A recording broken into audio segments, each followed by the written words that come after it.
because of the gig, right? Yeah. Take for granted, their personal well-being and all that stuff. So I want to make sure that when I get my guests, like when the governor was on, Governor, how are you? Claude Vialet, how are you? So I don't want to, Yeah. you know, Truthfully, I'm a little stressed right now. yeah. It's really kind of what's going on up there keeps making your head turn, all different kinds of things that are happening, trying to keep up, dealing with this reconciliation bill and how it may affect us really has me worried. Which was just a big, beautiful bill to talk about. Yeah. And then I'm also on the Intelligence Committee. So, when Iran was hit by Israel, I knew about it 2 days before. Okay. And you can't say anything. You're aware of the information and you're thinking about what is the implications of this? How is this going to affect us? Meeting with members in DOD, Tulsi Gabbard, others about how this is going to affect the United States. It's really frightening what's going on in the world. And then I have colleagues that are being arrested for attempting to carry out their duties. People were asking, what are the Democrats doing? Well, they're seeing it. And, standing in the gap is not an easy place. Last night, yesterday I attended a memorial service for Hardy Northrop. That went well. I used to love to hear him talk. Yeah, man. That's a real old time Crucian, and that was nice. So the family, the family held up well, and he was 90 plus. You know what I'm saying? So life full life, well lived. full life, yeah. And then, but I was speaking with somebody, subsequent to that, and I told them, whenever I go to the States, and I just got back, 11 days ago. Did you visit New York? The Boogie Down. I'm getting homesick. I like to drive to the Boogie Down. I didn't stop in the Boogie Down this time.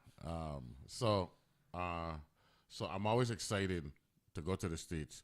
But unlike in the past, when it's time to come home, this time and the 3 times that I've traveled this year, I look forward to coming back home.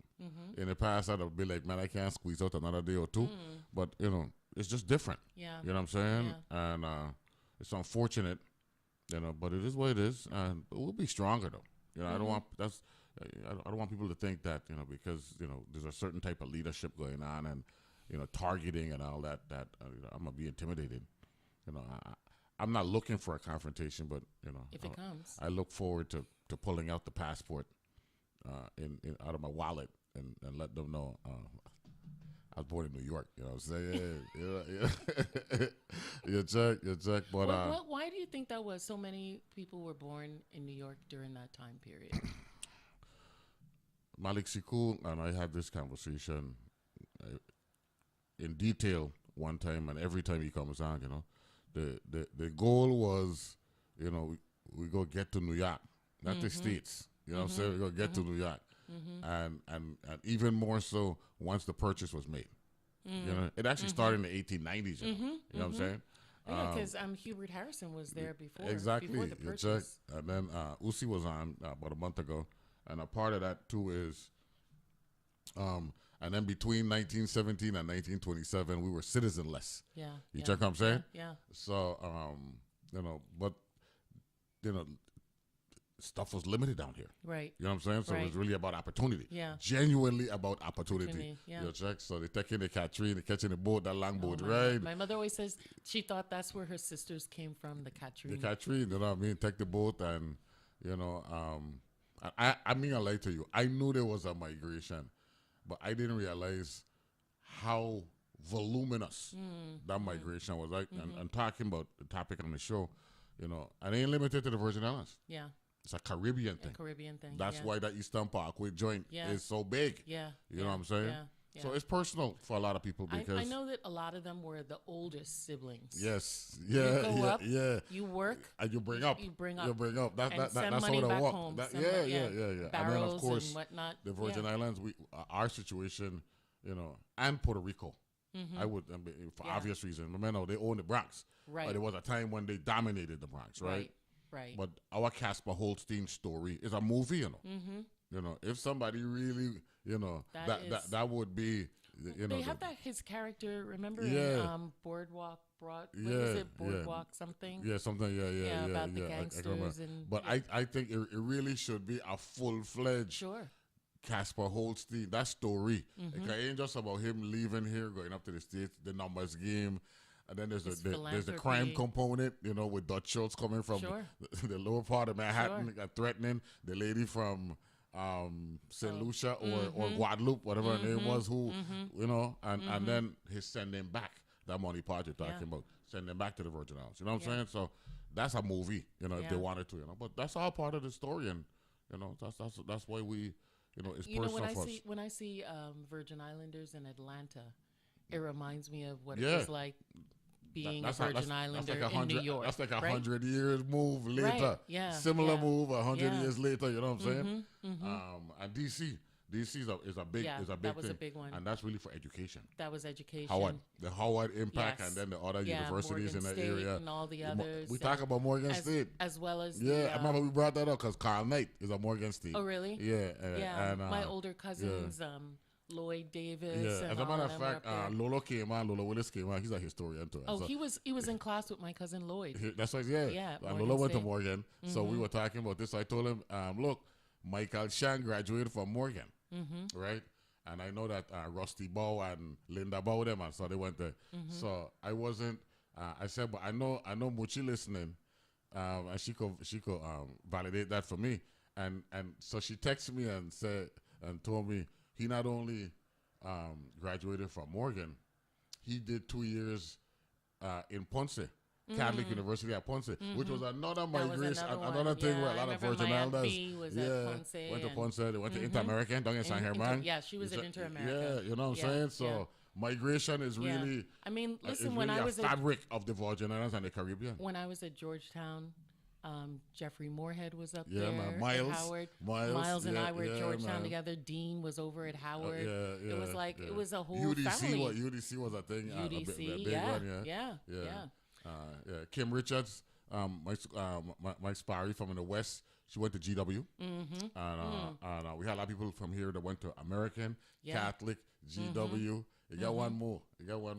George Mason. George Mason, right? George Mason, right? James Madison. All of them, you know what I'm saying? So that middle Atlantic area was really an education. And then the ones coming down from Delaware, up from VMU. If you sit down with Von Hodge and talk about, all he would say is, Neville, that was an exciting time to be in DC, because he would brag about Chocolate City. He would brag about Edgar Ross, Al Sheen, Jada, Gordon. Oh, that's a little Gordon before Finch. me. Yeah, Gordon Finch. This is like 60s, 70s, early 70s. Mario Moorhead and he been in school together in law school. Yeah, you know what I'm saying? So migrating ain't just for economics, it was education. Yeah, and then you just end up staying there. Yeah. That's the next thing. Lewis Hill, in my third term, I remember sitting in the chair during a session, he was the president, and he said there was a study done either between 2006, 2008, because this was either 2009, 2010. And he said the study showed that there were 190,000 indigenous Virgin Islanders living on the mainland. So I'm like, wow, and we only get like 110,000 or 105,000 living here. But then you stop and think about it, it's a generational thing. You know what I'm saying? Yeah. So if you're talking, this is what, 2009, 2010, we're talking easily 6 generations going back. Right? If we're using like a 15 to 20 year window. Makes sense. I mean, Alicia Barnes and I laugh about the dinner they used to have during transfer up in New York, up in the Bronx. And one of her relatives, he used to play the saw. You ever seen that saw played? When they have the little string thing and the man playing the saw. And I used to be like, oh my God, not again, not this year. So the big issue now that you're dealing with now, Kyle Fleming was talking about it, ain't so much the policy, because every administration has their own policy. Sure. It's the confusion, right? And even with the Iranian situation, right? Sure. Tuesday, Ayatollah, we know why you're there. Surrender. Thursday, give me 2 weeks. You know what I'm saying? So, and before that, it'd have been, that's your problem. We're not going to be in it. You know what I'm saying? Yeah. So what you're dealing with is like never seen before. Well, right? Remember he said that he has a weave. Remember he was bragging about his weave politics. That's true. I remember that. It's called the weave. It's called the weave. Well, listen, I know that when they were getting a lot of heat for that reconciliation bill, for the big, beautiful bill, right? $800 billion out of Medicaid, $500 billion out of Medicare, food stamps, Pell Grants cut in half, student loans cut in half. It's not being well received. It's not being well received. In any political faction. Anywhere. Yeah. So what does he do? Distraction with immigration. Mm-hmm. Start picking up people. Start letting the base know we got you. We're going after immigration. America first. That's, I think, what that component was about. We're going to go into L.A. We're going to clean up sanctuary cities. No, he got a ruling in his favor last night. He did? Right? With respect to his ability to move the National Guard. So I asked him this question again. I know you will come in. Doesn't this create a problem for January 6th? It absolutely does. Because he didn't do anything. Can't you apply the 14th Amendment? Sure. Because the Capitol building was under siege and he did nothing. He did nothing. So and he said he didn't have any control over it. I mean, so you have control now. So you can't have it both ways. So I'm just asking, did he just revive? Well, this? he says because that wasn't. He said that wasn't an insurrection, though. Yeah, but he also said, no, but he could say what he want, right? I don't believe that was one of the charges, that he didn't act. I think that out of the 4 charges, it was Jack Smith. I don't think it had to do with lack of action. I think it had to do with conspiracy. Right? So now somebody could beg the court for some type of summary judgment. Like, why didn't he stand up and defend Washington, D.C.? Oh, definitely the police officers have a claim. That's what I was thinking about, the Michael, what's his name, and all that, and other guys. The ones who got because injured, if he's saying he had the authority in Lala. Right. So why didn't he have the authority? His negligence caused their death. Definitely a civil suit. Yeah, that's what I'm saying. Yeah. So that can of worms may be open here. So that's unfortunate. However, I don't know if the fans will, if the audience knows about it. Some level of authority showed up at Dodger Stadium yesterday, and they got turned back. Oh, I didn't. I wasn't aware of that one. The Dodgers told them not at that. Is that a private? It's not a public space. Yeah. So I think, is that a border control? Because Homeland Security said it ain't them. ICE said it ain't them. But you should have seen it. They had the cars, and LAPD was at Dodger Stadium and Chavez Ravine. Go in there. They were going to go in, and the protesting and the Dodgers themselves put up a defense. They had to turn around and drive out, man. Wow. Look for it. I'm going to look for that one. Yeah, so it's interesting. You know what I'm saying? But the curfew, remember Karen Bass? You worked with her, right? Yeah, I did. She lifted the curfew and all that stuff, so that's more proof that they got it under control. They have it under control. Yeah. I mean, listen, it was a mile of Los Angeles where this protest was going. No, the whole city was burning, wasn't it? Yeah, right. No. Just like the whole city got water, right? Like he sent the water down. Just you know what I'm saying? Just crazy. Just crazy. Wow. But you're feeling that the Senate gonna send back something, or what? Well, the Senate their proposed bill has deeper cuts. And then what these moderates, are they going to save America? I don't know what they're going to do. Because the rescission bill, they had to beg one of them to change the vote for it to pass last week. There was almost a fight on the floor. Physical fight? Yeah. Because one of the New York Republican... Lawler? Exactly. Yeah. Went up to another upstate Republican to talk with a Democrat, like, hey, I'm going to have to vote. And he cursed. The Democrat lost it. The Democrat lost it. You know why? Because you're making promises in the New York delegation. Right. And know when it's time to act. Right. You're flipping. That's a problem. The place got silent. Yeah. He lost it on him. Wow. That'll happen, Yeah. I'll take a break. We got the delegate here in the house for about 10 more minutes. And then Jassy going to come in. Jassy Clark going to come in as well. So we'll be back right after this.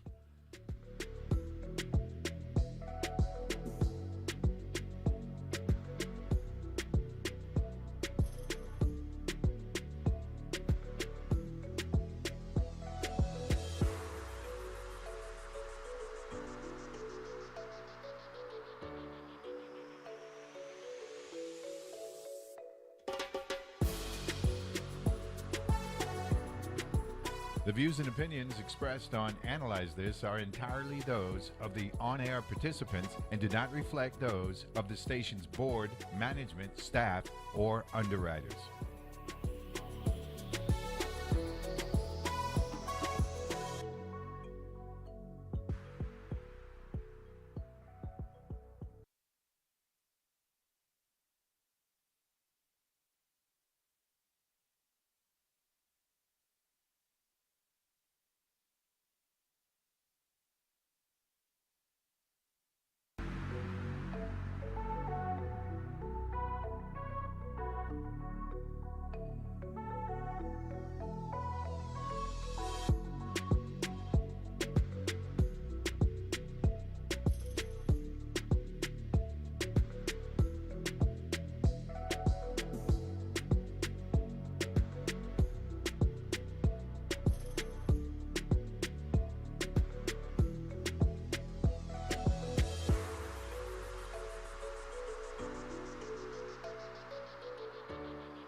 The views and opinions expressed on Analyze This are entirely those of the on-air participants and do not reflect those of the station's board, management, staff, or underwriters.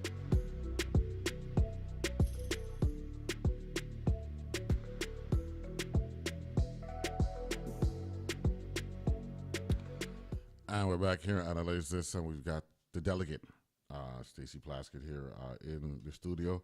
Term 6, man. Time flying, man. Yo, I said I was only going to do 6 years.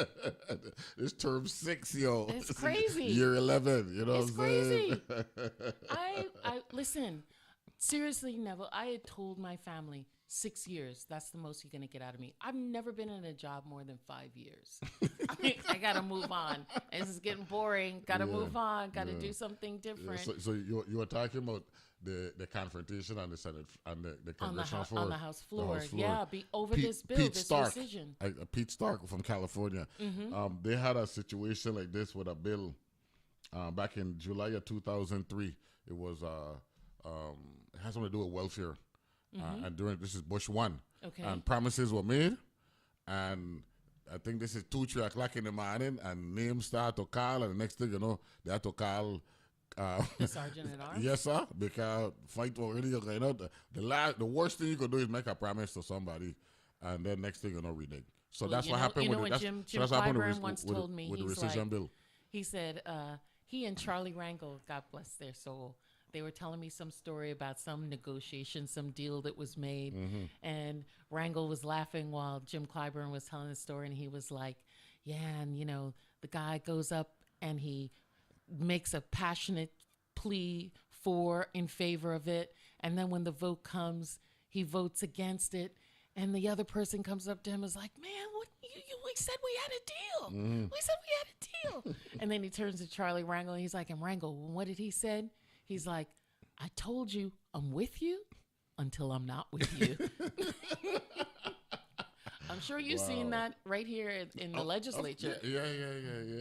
Without a doubt. Right? You know, no, the Diageo deal early on, 'cause after they read the bill, they knew that it was a little lopsided, and but pressures came and it was what it was. So, but it's a learning experience, though. That's the most important thing, right? Yeah. Dan Bacon. Mm-hmm. Out of Nebraska, right? I think he said he's not running back again, right? That's what he said. Or, I don't know if did he make the announcement or something along that but line. I know it's difficult. That's because he's a real centrist, right? Yeah, and he's also an intelligence guy. Apparently, been in the Air Force for like 20 years, something like that. So he don't really like what's going on, right? Either, right. But the rescissions bill, let me talk about that. So Congress has set appropriated funding for particular agencies to include what we're dealing with now, right here, live and direct, right? NPR, NPR. Lots. What was some of the other ones that are in that rescission package? USAID. Yeah, USAID. Yeah, others. Yeah. Those things were in this Congress appropriated funding for them, and then the president made a request called the rescission. Take the money back. Yeah. Take money away from those particular agencies. And, it came down. It was a pretty tough vote. A lot of people waited a while. It was actually it was a tied vote, and then they needed one Republican to flip back, and they wanted someone to flip over. Like 215 they had them 213. over in the corner there. Wow. They pressing people. But in doing my research, and the boss was on 2 weeks ago, we were talking about it.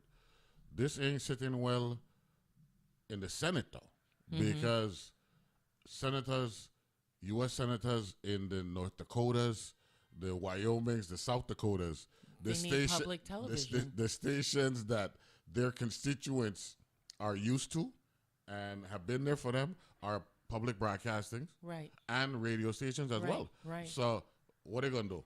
Cut off their nose to spike their face? I mean, I wonder. So we waiting to see how that one. I mean, think about Voice of America. Really? You're going to cut stuff like that off? That's the America's voice in the world. So let me ask this question. Let's talk about the process. The bill was acted on in Congress. It was sent over to the Senate. I mean, acted on in the House. Now it goes over to the Senate. And it hasn't been acted on by the Senate yet. It hasn't been acted on yet. In the meantime. So that isn't that a sign? I mean, you never know what's going to happen. That there's some reservations about taking it up, because if they were full gung-ho, let's use the term gung-ho, about wanting to agree with the president or do what we got to do, they would have done that kind of thing and sent it back already. I don't know, man. It's hard to understand what goes on over there in the Senate. I know that they're not, they're in session now, and they're in session right until we go to break for 4th of July. Yeah. So I'm wondering do they not want to hear from their constituents before 4th of July, and they take it up after the 4th of July? But they tried this in 2018 with the same the one in 45. They wanted to do some cuts then, and the Republican Senate members, remember the Republican was, they were in charge of the Senate at that point. Yeah, they went ahead. And they said, no, we're not doing it. Well, they eventually made the cuts, because remember, he got his tax bill. Yeah, no, but I'm talking about for NPR, for the public radio. Oh, for NPR. Yes, he did want to get rid of it back then. Because this isn't the first time he's doing it. Right. And the pushback was there. So we'll wait and see how that pans out. But I don't know what's going to happen with the cuts that they're going to do, because the Senate did more cuts, but they also took out the sweeteners for the New York, Michigan, the salt, right? The state and local taxes. They cut that back. So to be able to get the former United Nations ambassador, now she's back in the Stefanik. Yeah. She ain't happy, man. She's going through a lot of personal. Do you know? I mean, she was my classmate. We came into Congress together. Okay. And but she rose through the ranks real quickly. Yeah. I mean, they didn't have a lot of women over there, right? Yeah. And she was really aggressive, really smart. At the time was one of the youngest members. Harvard. Went to Harvard. Yeah. She took her son out of school in Washington, put him in school in New York, sold their house in Washington to move to New York, and then he tells her, "I'm sorry, you got to go back." So she's not really happy. I know she threw her name in the ring for governor and ain't getting no traction. Nothing, not a traction, not a piece. That's going to be an interesting race, along with the mayor's race. You know what happened, right? That'll discourage people from getting into politics, Because I mean, it's a difficult time to be in politics. It's a difficult time if you want to actually get anything done. This has been one of my most frustrating terms, because things that you want to do, there's just no movement. It would be fine if bills were being passed they don't necessarily agree with, but nothing is happening. But this is the epitome of gridlock. Yes. Yeah. at a time when they were coming out the election saying they got the sweeping mandate. No, there's you no and mandate. I know when Come we on. look at numbers. Yeah, there's right? no mandate. I was talking to somebody. Oh, I was talking to Kim, and I said, Kim, you know what? Looking back at it, Kamala Harris got a lot of votes. She did. She got a lot of votes, right? Yo, With yeah, she lost. 102 Yeah, she lost. day Well, she campaign. lost the popular vote by 2 million, but the way they talk about that, and the way they claimed they were so dominant, she gets 75 or he gets 77 or whatever the number. I mean, they won several states by small margins. Yeah, you're right. That's, but but it's still a win. Yeah. Don't It's get me still a wrong. win. Don't get me wrong. But when you look at it, But the it's way no they mandate. no, sir, and we could see it now because Right. they're scrambling to get people to change votes. Right. You know what I'm Right. saying? Now the Congress has an issue now. Way too many members passing in the legislature On the Democratic side. on the Democratic side. Yes. So now is there and particularly black members. yeah, Houston, right? Out of Houston? Houston, Yeah. twice, Yeah. right? Twice, yeah. Same seat. Yeah. Seems Sheila yeah. Jackson Lee, Yeah. then Sylvester. You know, so that's a issue Donald Payne Jr. yeah. We The- had, out we, of we've Jersey, lost a right? lot. Out of Out Jersey. of Jersey, Yeah, out of so- Newark. We've lost a lot. So we got to see We need young blood. yes, sir. I mean, nobody controls life. You Right. know what I'm saying? But We need yeah. some young people. let me ask this question: do you think there is an And, overreaction? and we need people to know when it's time to step down. Yes, sir. Yes, When it's time to on leave. both sides. I mean, Yes. Chuck Grassley's 90 something. Yeah. I mean, and he wheeling power. Yeah. You know what I'm saying? Right. So, but let me ask this question, and this is a political question now: is the Democratic Party overreacting as a result of 2024? In retrospect, now that we got 5+ months of this administration, or 5 months today, right? The 20th, I right? think the Democratic media is overreacting. Okay. And not the members of the party. You know, it's the most frustrating thing to hear people say Democrats aren't doing anything because we have very little power, right? Yeah. Very little ability to make any changes. And all we have is a voice at this time and to muck up the process, right? Yeah. That's all we but can do. Isn't that the frustration, though, that the Senate, and I'm going to tell you something, we had a big conversation on the table talk. Me, Ducks, Rocky, and Dwayne. And me and Dwayne, it was like me and Dwayne against Rocky and Ducks. And Ducks, you know, we don't call it Alan, right? That's his nickname. Alan Lickman. You know Alan Lickman? That's a professor, right? Right? Because he said Republicans got no principles, Democrats got no spine, right? And Ducks is a big proponent of that. He said Democrats like to walk with feather when they need a sledgehammer. So here is what me and Dwayne were telling me after the unpopular move by the Senate, right? To not shut down government, right? Right. Me and Dwayne believe, because Chucky, I don't call it Chucky from Brooklyn, right? Yeah. Chucky said, if we shut it down, we ain't gonna get access to nothing. They could be able to do what they want. Now, I believe that there's something in that. However, the sentiment for Rocky and Ducks was saying, got to send a message early that you're going up, you are the opposition, you're going up against, you know, this supposed juggernaut, right? Looking back Which at it, was why the House voted how they voted. and AOC and Bernie went nationwide, right? With their Right. right? But listen, the fact that Hakeem Jeffries held every Democrat Wow. to a no, Yeah. 200 and something votes, yeah, right? man, yeah. That says, and that was his position. Yeah, so that was also part of Rocky and Duck's counter argument.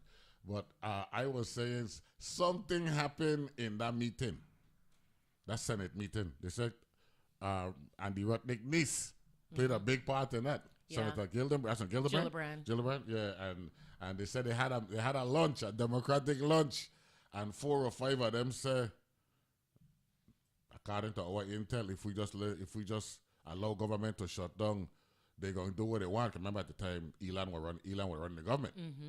So things change, man. You know what I'm saying? We'll see how it pans out. Yeah. You know what I'm saying? But how long did the continuing resolution? Till September. So you're going to go back again at it in another 3 We got months? to go back at it. Wow. Well, if the reconciliation passes, then we'll be fine.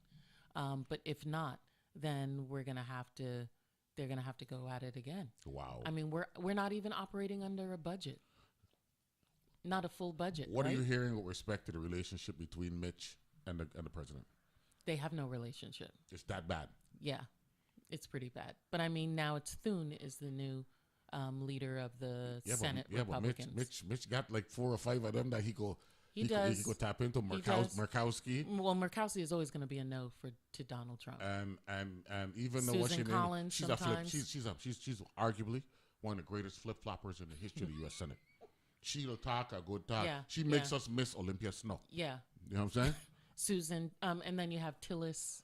He's the next one to go keep an eye on me. Yeah, You got one more. You got one more. Ain't coming to me. I know right Rand. Yeah, well, Rand complained that your grandchild couldn't get to go to the picnic, and then they let you know, bring your grandchild. You were balling last week. You know what I'm saying? Listen, that picnic is the worst. It's so hot in D.C. at that time. If you want to shake hands, but that one with when the we president, used to do a VA picnic around the same time. Yeah. It's hot. Yeah. But we can handle it because we there's no come shade. out. There's no shade in the White House. We come out of shade. And then if you want to stand on the line to shake hands with, I always just, whenever I bring a guest there, I'm like, you go on the line. I don't need to be on that line. And you can wait like an hour and a half, 2 hours to shake the president's hand. Now, let me ask this question. How lopsided was the support for No Kings versus the parade? That was crazy. I mean, they're talking about around the country, tens of millions of people. They said that number keep rising because they didn't know that it existed in a lot of smaller towns. And they purposefully... And say it had a little thing in St. Thomas. They did. Yeah? And then they had something at the bypass here in St. Croix. Oh, yeah? Yeah. I didn't know about that. Yeah. Wow. But the group that organized it purposely did not do it in Washington, D.C. Okay. They were like, listen, we're not going to try and get people in trouble, arrested. This will not be a peaceful protest if we do it in Washington. We're going to keep it out.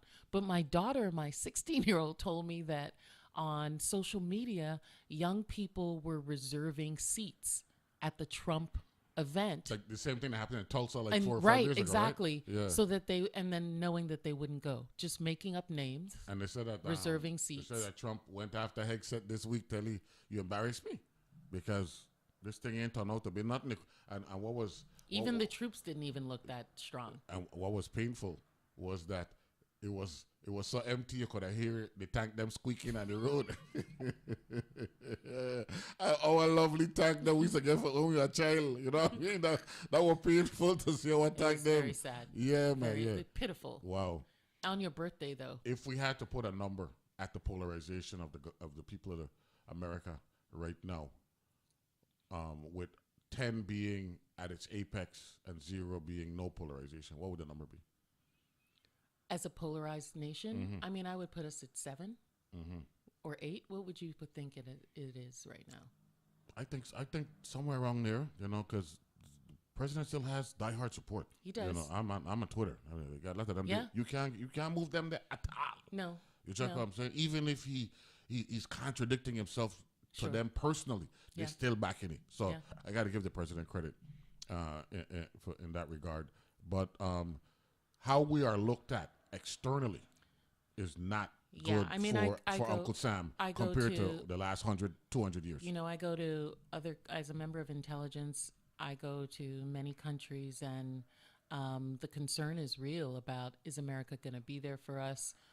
We want to do business with America, but we're concerned about what's the cost going to be? Well, our biggest concern is we're seeing a lot of leaders showing no respect for the president of the United States, and the president of the United States is by de facto the leader of the free world. Well, he needs to show respect to people as well. And Carney in particular, in the face of this candidate 51st state yesterday, Carney... That was so disrespectful. It was disrespectful, but Carney yesterday said, you got 30 days to deal with the reciprocal tariffs. He made that announcement yesterday. Interesting. And this is in his face. Obviously, something happened at the G7 summit. Not run, come back. They must tell you, look, come back to America so we can put you in the bunker for a little, because he was AWOL on Tuesday. Then he came back out on Wednesday. So now the argument, and one thing about both sides, they don't tease each other. They really got some good people on both sides trolling. They said Biden passed the CHIPS bill that created a lot of infrastructure opportunity throughout the country. The president planted 2 poles in the White House, 2 flag pole. So they're having fun with it now, right? Yeah. Yeah.